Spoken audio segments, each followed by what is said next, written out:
Hello guys! Today is Arya's 5 months! Yay! Hello! Anyway, nandito kami sa park. Namamasyal lang kami with her grandma. At kakatapos lang mag-snow dito sa lugar na tinitirahan namin. At papunta kami doon sa playground.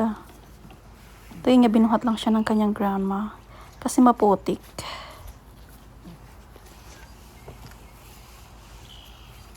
Anyway,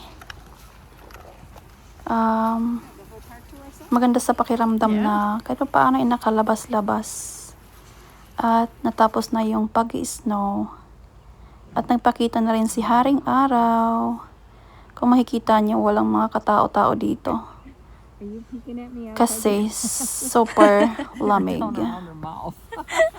At ayun nga, kukunin lang siya ng kanyang grandma sa kanyang You're stroller. planning something, Grandma.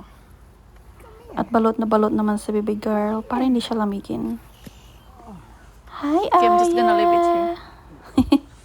Busy sa kakangat-ngat ng kanyang gloves. Wala talagang katao-tao dito. Anyway, susulitin namin yung park. Nang kaming tatlo lang. At mag-ingat tayo Do not stare the big star, sa anak, okay? Do not stare the big star. semento kasi madulas. Anyway guys, ilalagay lang namin si Arya sa swing. Oh, that's for the Ipapa-experience elephant? ng kanyang grandma si Arya ng swing. Tada! What do you think?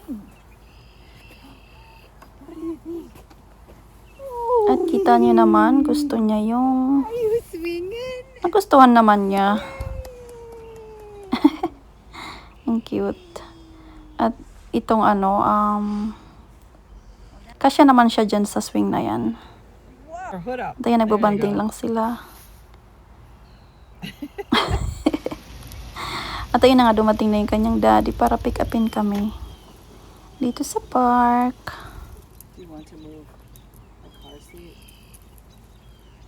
and feed into that? What? Bad day, huh? At ayun nga, nagbababay siya sa kanyang grandma before we head home. At nakatulog nga si baby girl sa sasakyan at nilapag ko lang siya sa kanyang bassinet. At ako naman ay maghahanda ng aming hapunan. Magluluto lang ako ng bigas ng kanin. Hugasan ko lang yung yung rice. At ilagay ko lang siya sa rice cooker. Then, maghahanda ako ng uulamin. Magsasalmon tayo today. Nabili namin to sa Costco. At i-air fry ko lang siya. Masarap siya pag nasa air fryer.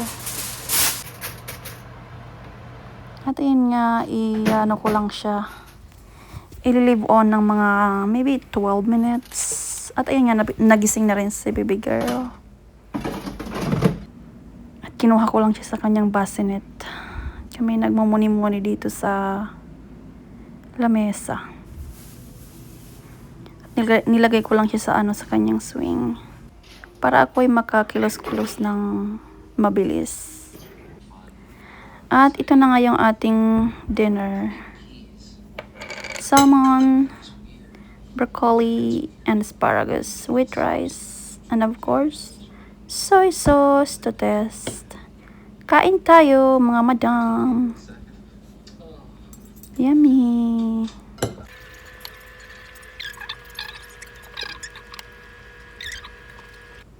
At ayun nga, gabi na. Napagpasyahan namin ni husband na kami. Bila namin siya ng cake at lagyan ng number 5 to signify that it's her 5 months. Can you believe it? Because I don't believe my baby girl is growing up too fast. Anyway. Happy 5 months, Arya. Dito pinapaamoy lang siya ng kanyang daddy ng cupcake. Ang cute. Happy 5 months, Arya.